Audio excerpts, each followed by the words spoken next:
आप सबको नमस्ते। जय श्री राम। जय श्री राम। राधे श्याम। भारत में नमस्ते वमस्ते सब बाद में आया है, पहले क्या बोलते थे? जय श्री राम, राधे राधे।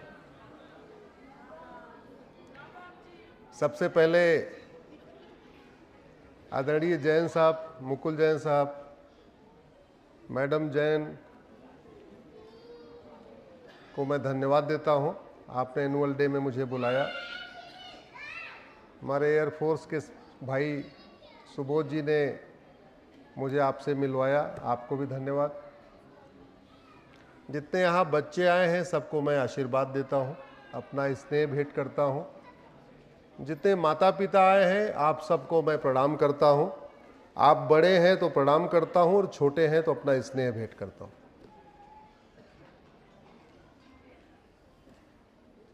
बड़ी सौभाग्य की बात है कि आपके बच्चे एक ऐसे स्कूल में पढ़ रहे हैं जो भारत का प्रतिष्ठित स्कूल है,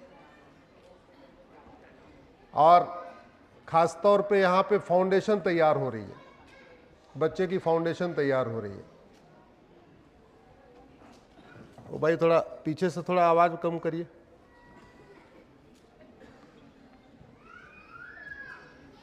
आप लोग थोड़ा पीछे, इधर पीछे बात मत करिए।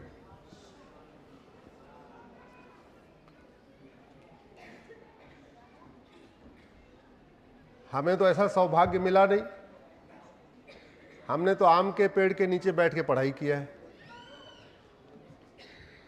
ये ऐसे बनता है, वो हमने 6वीं में आके पढ़ा। ए फॉर एप्पल 6वीं में हमने आके पढ़ा था। आज ये बड़ा सौभाग्य की बात है कि आपके बच्चे जो है नर्सरी केजी में ही सब पूरा बढ़िया अंग्रेजी वही सब बोलने लग गए हैं। लेकिन शिक्षा का उद्देश्य क्या है? शिक्षा का उद्देश्य क्या? केवल डॉक्टर बनाना, इंजीनियर बनाना, आर्मी ऑफिसर बनाना, वकील बनाना, यही है क्या? या शिक्षा का उद्देश्य कुछ और भी है?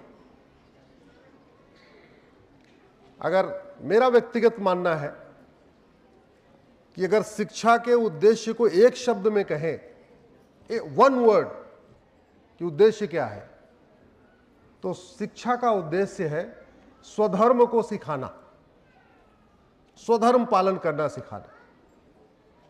मतलब शिक्षा उद्देश्य यह है कि वो ऐसे संस्कार दे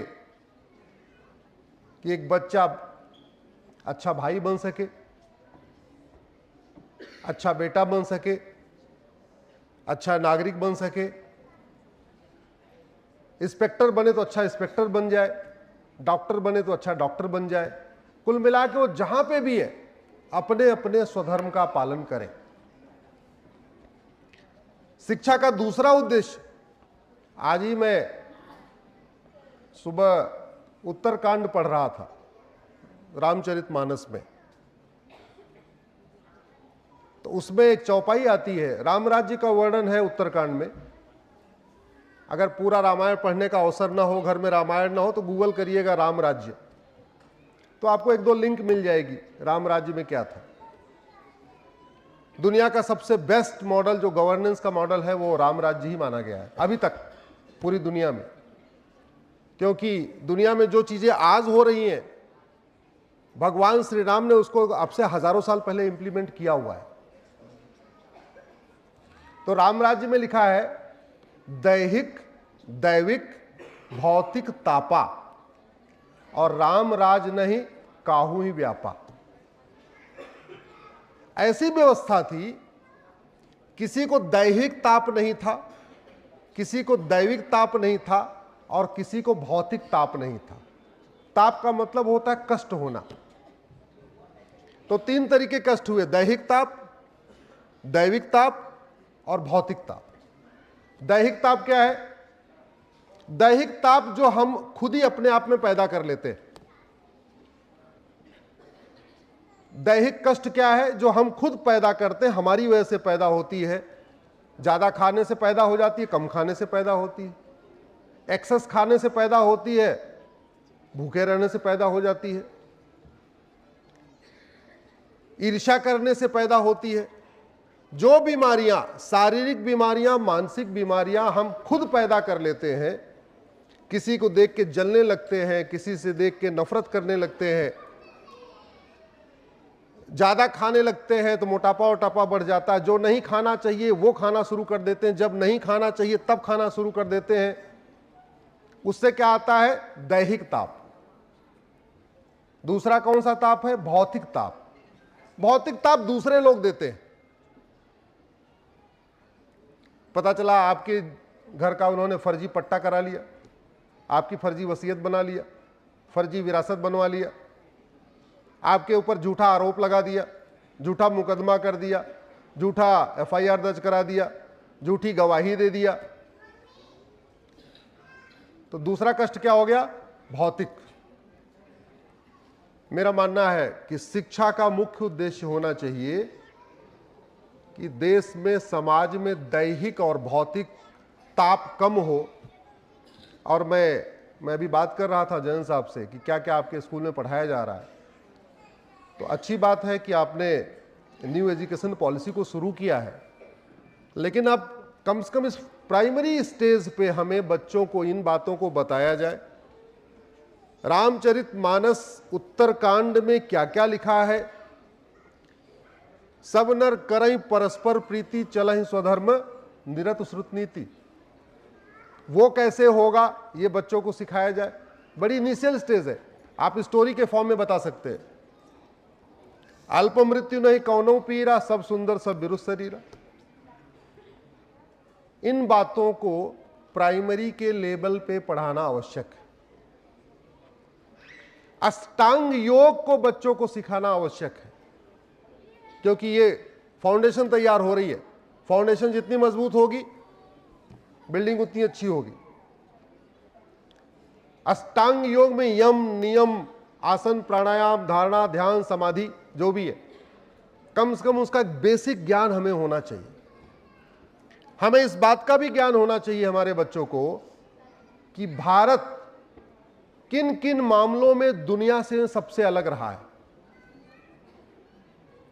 हमारी संस्कृति दुनिया से अलग कैसे है, यह हमें बताना चाहिए बच्चों को। आपके सीबीएसई में हो चाहे ना हो, नगर निगम से आ रहा हो, आ नहीं रहा हो। वैसे मैं आदरणीय सुभाष चंद्रा जी से मिलूंगा, हमारे अच्छे मित्र हैं, और मैं जल्दी मीटिंग करने वाला हूं। उनको ये आग्रह करूंगा कि कम से कम प्राइमरी में अपना इंडियन नॉलेज सिस्टम को इंप्लीमेंट करें। जैसे पूरी दुनिया में 1100 रिलीजन है, लेकिन फीमेल गॉडेस की पूजा कहां होती है? केवल, जोर से बोलिए, कहां? भारत। बाकी 1099 रिलीजन में फीमेल गॉडेस का कॉन्सेप्ट नहीं है। लक्ष्मी, सरस्वती, दुर्गा का कॉन्सेप्ट कहां पे है? ये हमारे बच्चों को पता होना चाहिए, उनको गर्व होगा, अजय वाह हमारी संस्कृति ऐसी है। बाकी जगह महिलाओं की पूजा नहीं होती। हमें बच्चों को बताना चाहिए वसुधैव कुटुंबकम जैसा कॉन्सेप्ट पूरी दुनिया में कहीं नहीं है। अभी अब G20 के सम्मेलन में वन अर्थ वन फैमिली आया अंग्रेजी में, लेकिन वसुधैव कुटुंबकम की जो भावना है उसके लिए एग्जैक्टली कोई शब्द ही नहीं है। जननी जन्म भूमिश्च स्वर्गादप गरीयसी। आपको यह वाक्य दुनिया में 6500 भाषाएं बोली जाती हैं, किसी भाषा में नहीं मिलेगा। इसका पर्यायवाची कहीं मिलेगा ही नहीं, और मिल भी जाएगा तो वो भाव नहीं मिलेगा। जननी जन्म भूमिश्च स्वर्गादप गरीयसी। लोग जन्नत जाने के लिए, हेवन में जाने के लिए भगवान जाने क्या क्या कर रहे हैं, और हमारे किताबों में क्या लिख दिया? माता और मातृभूमि ये स्वर्ग से भी बढ़कर है। लोग स्वर्ग जाने के लिए परेशान हैं, स्वर्ग जाने के लिए पूरी मारकाट मची हुई है दुनिया में, और हमारे धार्मिक ग्रंथ क्या कह रहे हैं? माता और मातृभूमि ये स्वर्ग से भी बढ़कर है। ये हमारे बच्चों को बताना चाहिए। सर्व मंगल मांगल्ये शिवे सर्वार्थ साधिके। किसका मंगल की बात हो रही है? अपनी नहीं, परिवार की नहीं, भारत की नहीं, किसकी? सर्वमंगल। यत्र नारस्तु पूज्यते रमन्ते तत्र देवता। जहां बेटी की पूजा होती है, बहन की पूजा होती है, नारी की पूजा होती है, माता का सम्मान होता है, पत्नी का सम्मान होता है, वहां कौन रहता है? जोर से बोलिए जरा। ऐसा वाक्य आपको दुनिया के 6,500 भाषाओं में किसी भाषा में नहीं मिलेगा। यह हमारे बच्चों को अभी से बताना शुरू करना चाहिए। इसलिए भारत भूमि दुनिया में सबसे अलग है, इसलिए हमारी संस्कृति दुनिया की सबसे अच्छी संस्कृति रही है। हम लोग क्या कहते हैं? धर्म की, जोर से बोलिए जरा, क्या कहते हैं? धर्म की, अधर्म का, प्राणियों में विश्व का। हम भारत के कल्याण की बात नहीं करते, क्या कहते हैं? हम केवल अपने पास पड़ोस में सद्भावना की बात नहीं करते, हम कह रहे हैं प्राणियों में सद्भावना हो। यानी इंसान ही नहीं, जानवर में भी संभावना हो, सद्भावना हो। प्राणी वो भी है ना, प्राणी वो भी है।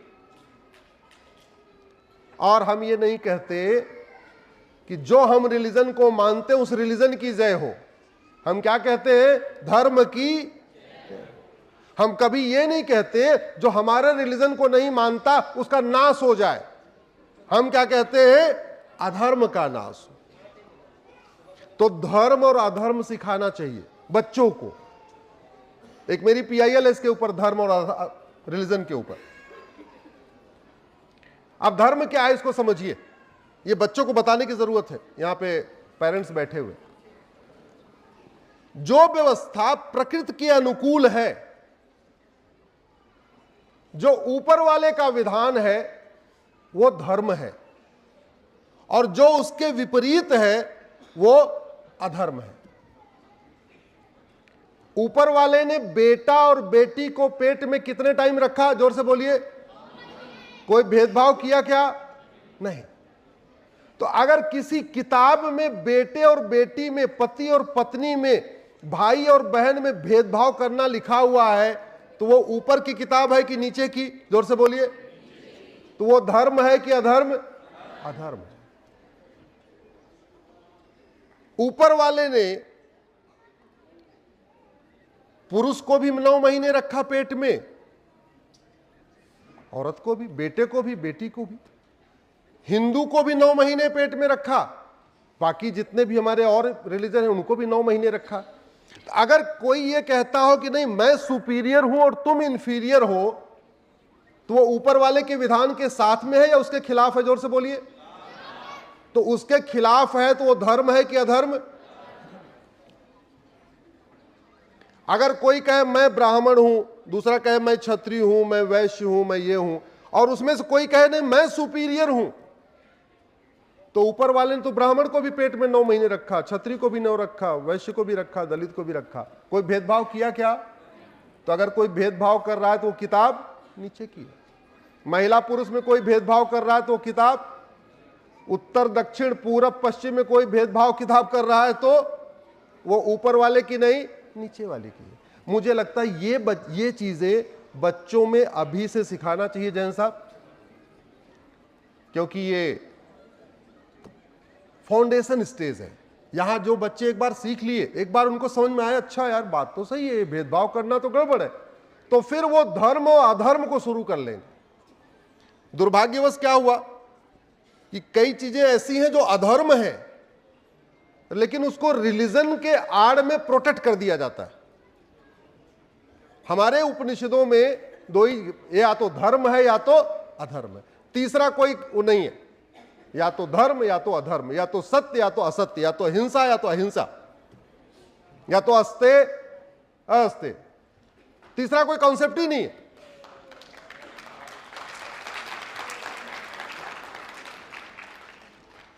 मेरी एक PIL चल रही है, इनफैक्ट वो कल ही लगी थी कोर्ट में, कि 8वीं तक भारत के सभी स्कूलों में योग और हेल्थ साइंस अनिवार्य कर दिया जाए एक सब्जेक्ट के रूप में। सुबोध जी ने भी मुझे किताब भी दिया। हमारा यह कहना है कि आप प्राइमरी में उसको बहुत ज्यादा फैक्ट के ऊपर, उसके दिमाग में फैक्ट मत भरो। प्राइमरी में उसको आप मानसिक और शारीरिक रूप से स्वस्थ बनाओ, उसका चरित्र अच्छा बने, मेहनती बने, ईमानदार बने, फिजिकली फिट रहे, मेंटली फिट रहे, कॉन्फिडेंस उसका अच्छा रहे।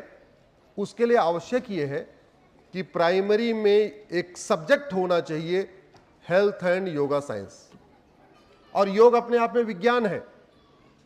जो नहीं करते योग, जिनको नहीं पता शायद वो नहीं मानेंगे, लेकिन मैं आपको बता रहा हूं योग अपने आप में एक विज्ञान है। आहार एक विज्ञान है और पहले पढ़ाया जाता था।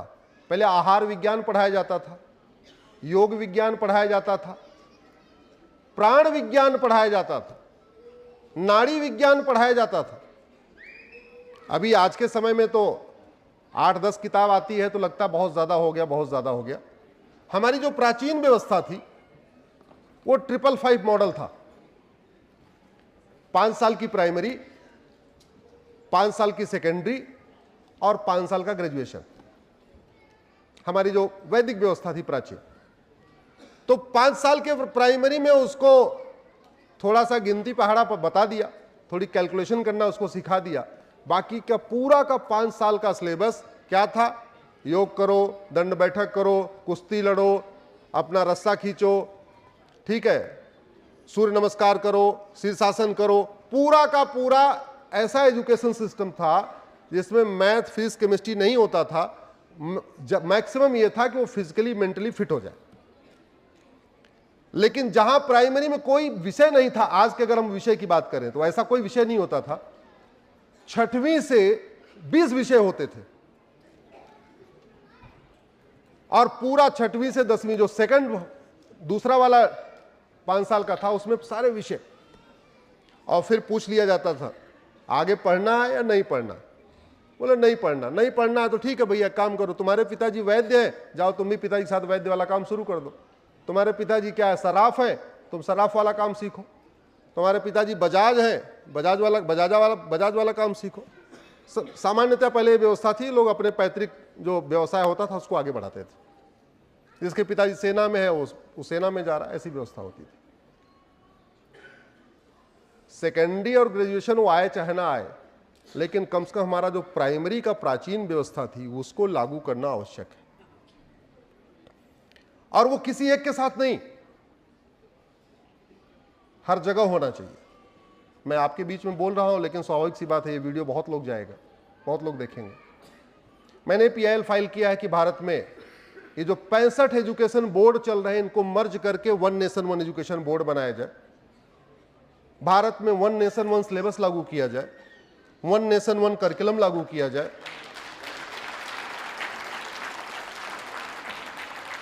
और अब कुछ लोग सोचेंगे ऐसे कैसे हो जाएगा? अरे एक रेलवे बोर्ड दिल्ली में है और पूरे देश की रेलवे चल सकती है, तो एक एजुकेशन बोर्ड से पूरे देश के स्कूल नहीं चल सकते क्या? चल सकते।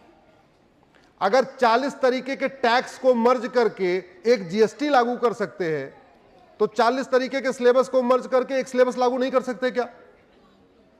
अच्छा आप बताओ, पूरे देश का मैथ का सिलेबस एक हो सकता है कि नहीं? जोर से बोलिए, जरा जोर से बोलिए।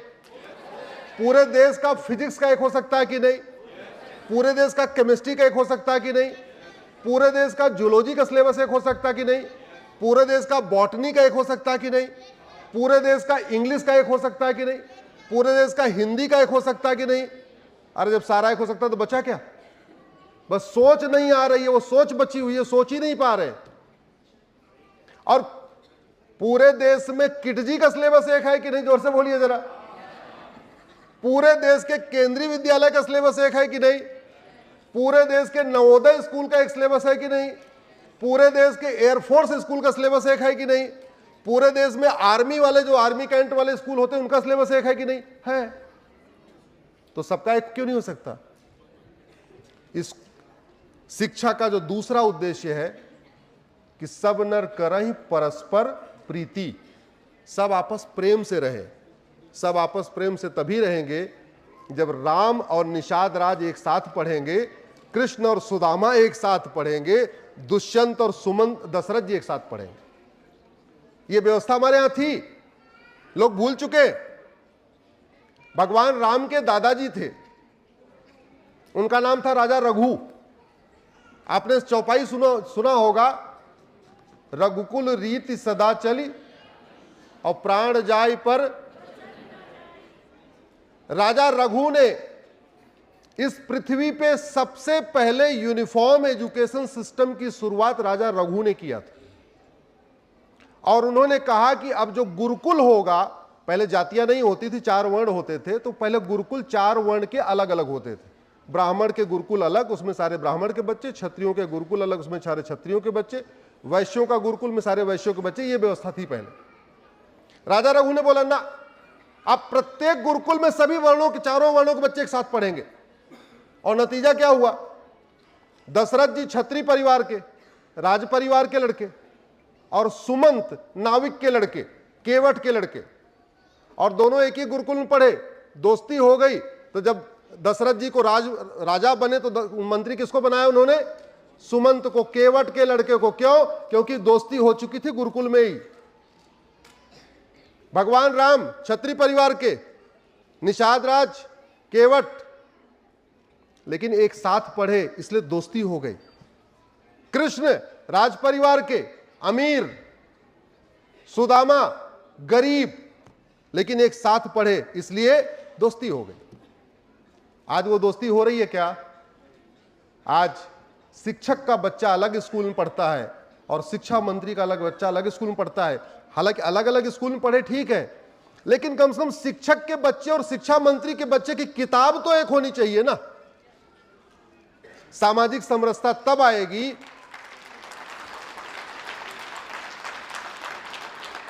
सामाजिक समरसता तब आएगी जब कांस्टेबल के बेटे की किताब और ब्रिगेडियर के बेटे की किताब एक होगी। सामाजिक समरसता तब आएगी जब ऑटो ड्राइवर की किताब और पायलट, जो एयर पायलट के बच्चे की किताब एक होगी। सामाजिक समरसता तब आएगी जब क्लर्क के बेटे की किताब और कलेक्टर के बेटे की किताब एक होगी, कांस्टेबल और कप्तान के बेटे की एक किताब होगी, अमीर और गरीब के बेटे की एक किताब होगी। पूरे भारत में सबकी एक किताब होगी। 1 नेशन 1 सिलेबस होगा, 1 नेशन 1 करिकुलम होगा, 1 नेशन 1 एजुकेशन बोर्ड होगा। और फिर से हम दोबारा अपनी वैदिक जो हमारी शिक्षा व्यवस्था थी उसको लागू करने की कोशिश करेंगे।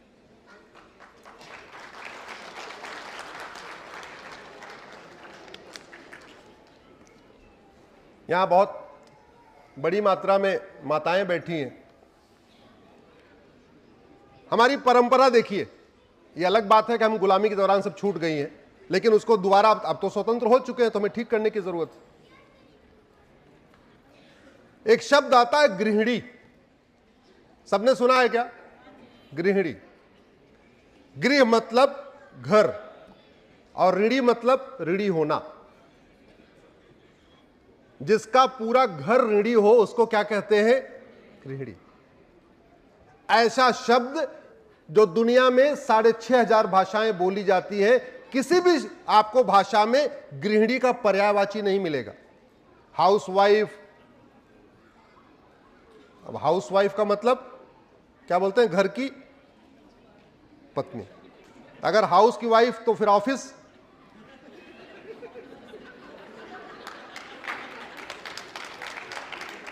अगर कोई हाउसवाइफ है तो फिर कोई ऑफिस वाइफ हो जाएगा, तो गड़बड़ है ना। हमारी संस्कृति क्या है? गृहिणी, जिसका पूरा घर ऋणी है। इसलिए कहता हूं फिर से हमारी प्राइमरी, कम से कम प्राइमरी शिक्षा व्यवस्था को बदल के हमें दोबारा फिर से अपनी, मैं ये नहीं कह रहा हूं कि दूसरों की मत लो, भाई दूसरे को भी लो, जो सब हमारी तो परंपरा रही, हम तो हर जगह बेस्ट लेते रहे, हर जगह से बेस्ट लेते रहे, लेकिन कम से कम ये तो पढ़ाना ही चाहिए कि हवाई जहाज के सबसे प्राचीन, सबसे पहले हवाई जहाज किसने बनाया? किसने बनाया? एक किताब है विमान संहिता, और वो किताब लिखी है भारद्वाज जी ने। उस किताब में केवल विमान बनाने की विधि नहीं लिखी है, बल्कि यह भी लिखा हुआ है कि जो इसको चलाएगा पायलट, वो खाएगा क्या, क्या कपड़ा पहनेगा, यह भी लिखा हुआ है।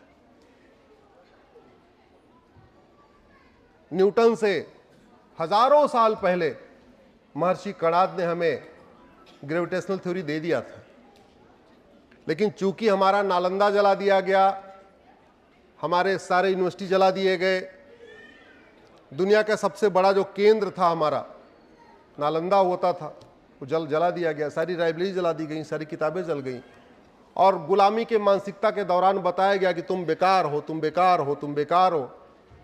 हमने उसको अडॉप्ट कर लिया, धीरे धीरे मान लिया। अब समय आ गया है कि कम से कम अब तो हम स्वतंत्र हो जाएं। हम लोग कल क्या हमने मनाया? Republic day. रिपब्लिक डे क्यों मनाते हैं? क्योंकि ये संविधान लागू हो गया, इसलिए मनाते हैं ना। हम लोग दो डेट्स मनाते हैं, एक 15 अगस्त मनाते हैं, उसको क्या कहते हैं? स्वतंत्रता दिवस। और 26 जनवरी को क्या कहते हैं? गणतंत्र दिवस। स्वतंत्र दो शब्दों से मिलकर बना है, क्या? स्व और तंत्र। अरे भाई, स्व और तंत्र मिला के क्या बन गया? स्वतंत्र। यानी तंत्र को अंग्रेजी में कहते हैं सिस्टम, और स्व मतलब हमारा, स्वयं का। तो स्वतंत्रता उसको कहते हैं जहां सारे तंत्र, सारे सिस्टम हमारे अपने हो। हम कितने स्वतंत्र हो गए? एजुकेशन सिस्टम हमारा आ गया क्या? जोर से बोलिए जरा। पुलिस सिस्टम, गुलामी के नाम चल रहे, गुलामी के निशान चल रहे, गुलामी की कुरीतियां चल रही हैं, गुलामी की कुप्रथाएं चल रही हैं, गुलामी की शिक्षा व्यवस्था चल रही है, गुलामी की चिकित्सा व्यवस्था चल रही है, गुलामी की पुलिस व्यवस्था चल रही है, गुलामी की न्यायिक व्यवस्था चल रही है, गुलामी की प्रशासनिक व्यवस्था चल रही है, गुलामी की टैक्स व्यवस्था चल रही है, गुलामी की व्यापार व्यवस्था चल रही है। और हम क्या कहते हैं? हम स्वतंत्र हैं। आप बताइए, हम स्वतंत्र हैं क्या? जोर से बोलिए जरा। हाँ, 50% है। 50% स्वतंत्र हो गए भाई, ठीक है, किसी को टैक्स वैक्स नहीं देना पड़ रहा है, बाहर वालों को जो देना यही देना है। ऐसे ही जो रिपब्लिक डे मनाते हैं, भारत के संविधान में पहला शब्द यूज किया सोरिन। सोरिन का मतलब संप्रभु।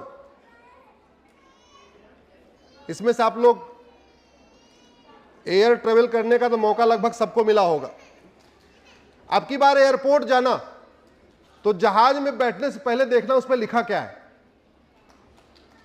जहाज में बैठने से पहले देखना लिखा है VT, और VT का मतलब होता है विक्टोरिया टेरिटरी। मैंने उसको चैलेंज किया, मामला कोर्ट में चल रहा है। जबकि सोरिन का मतलब क्या होता है? ना गुलामी का नाम हो, ना गुलामी का निशान हो, ना गुलामी की कुरीतियां हो, ना गुलामी की कुप्रथाएं हो। 75 वर्ष बीत गए। अब दिक्कत पता क्या आ रही है? पहले वालों को विक्टोरिया जी बहुत पसंद थी, तो उन्होंने VT बदला नहीं। आज वाला सोच रहा है बदल लूं, तो उसको BT मिल नहीं रहा, भारत टेरिटरी मिल ही नहीं रहा, BT। एक्चुअली जो अपने फ्लाइट्स होते हैं, उसका जो कोड होता है वो 2 ही लेटर का होता है।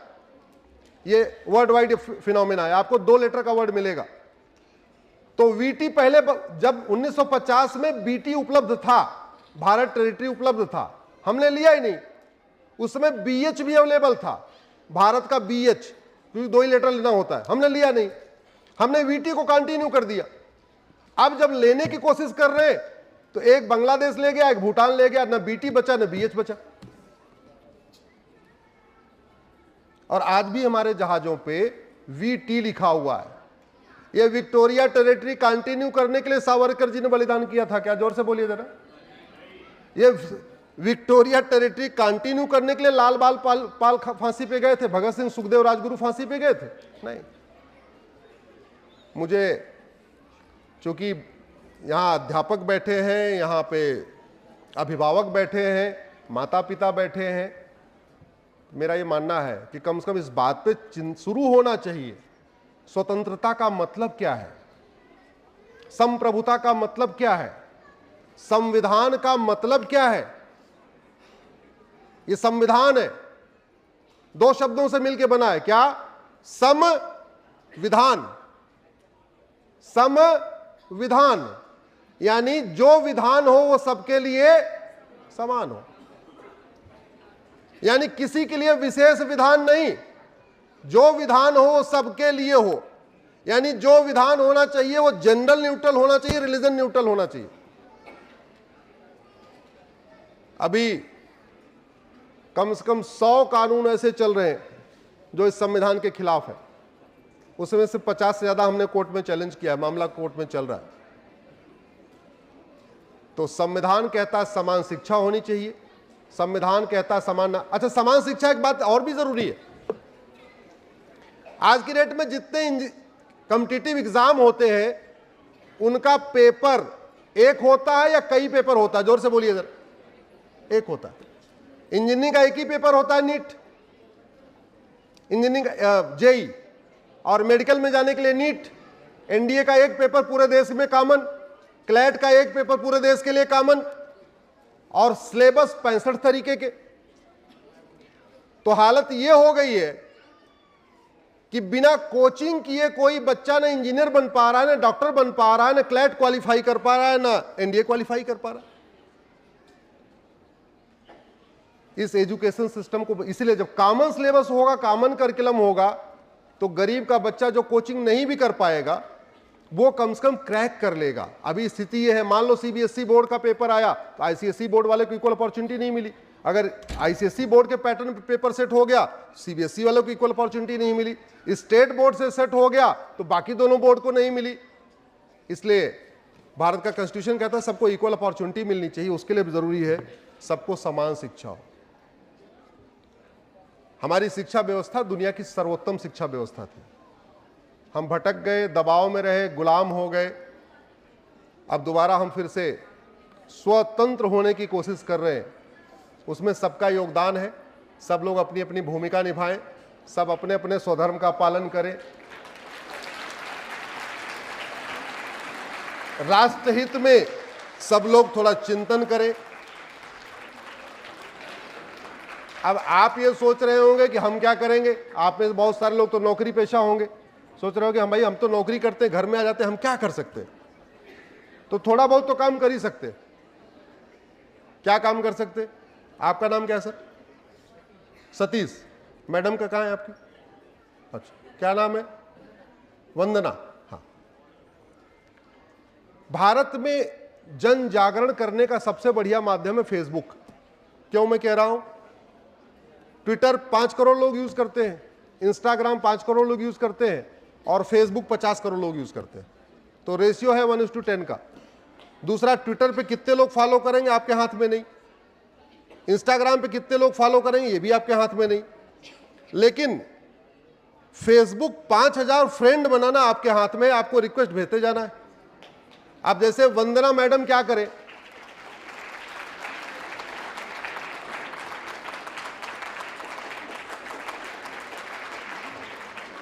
अब वंदना मैडम क्या करें, केवल वंदना को अपना फ्रेंड बनाए, दूसरे को नहीं, केवल अपने नाम वाले को। तो देश भर की 5000 वंदना आप जोड़ सकती हैं। अब उस 5000 वंदना में कुछ कश्मीर की वंदना होगी, कुछ कन्याकुमारी की वंदना होगी, कुछ असम की वंदना होगी, कुछ गुजरात की वंदना होगी, कुछ ब्राह्मण वंदना होगी, कुछ क्षत्रिय वंदना होगी, कुछ वैश्य वंदना होगी, कुछ दलित वंदना होगी, कुछ हिंदू वंदना होगी, कुछ जैन वंदना होगी, कुछ बौद्ध वंदना होगी, कुछ सिख वंदना होगी। तो आप दिल्ली में बैठे बैठे 5000 वंदना को आपने जोड़ लिया, और वही काम आप भी कर लीजिए। आप अपने नाम के 5000 लोगों को अपना फ्रेंड बना लीजिए। तो यहीं बैठे बैठे कितने लोग आपसे जुड़ गए?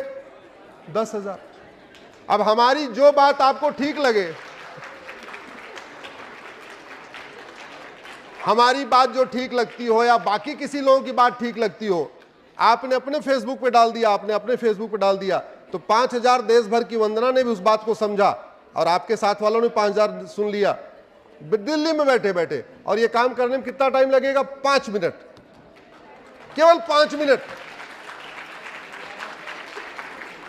तो अब आप ये मत कहना कि हम क्या कर सकते हैं, अरे कुछ नहीं कर सकते, ये काम तो कर लो, ये काम कर लो। अपने नाम के 5,000 लोगों को जोड़ लो।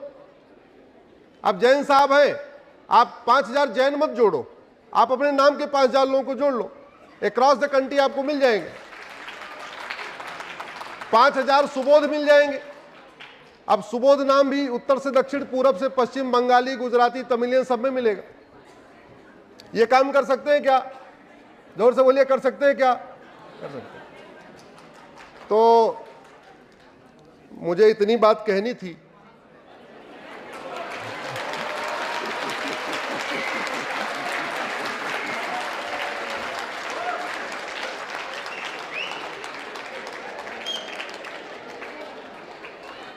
अब एक काम करो, आप लोग बहुत देर से बैठे हो और थोड़े बाद में बैठना भी है मेरे जाने के बाद, तो आप लोग जरा खड़े हो जाओ और खड़े हो के बाद में जोर से बोलो, हमें चाहिए आजादी। क्या बोलना है? आप खड़े हो जाओ जरा।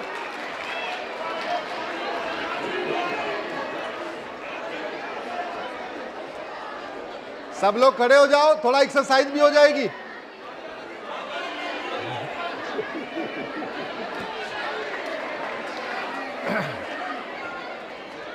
हम आगे आगे बोलेंगे, आपको पीछे बोलना, हमें चाहिए आजादी। आज सबसे आजादी करवा देते हैं। गुलामी के नाम से, आवाज ठीक से नहीं आई, आवाज सुप्रीम कोर्ट तक पहुंचनी चाहिए, संसद तक पहुंचनी चाहिए। हमारी पीआईएल वहीं चल रही है।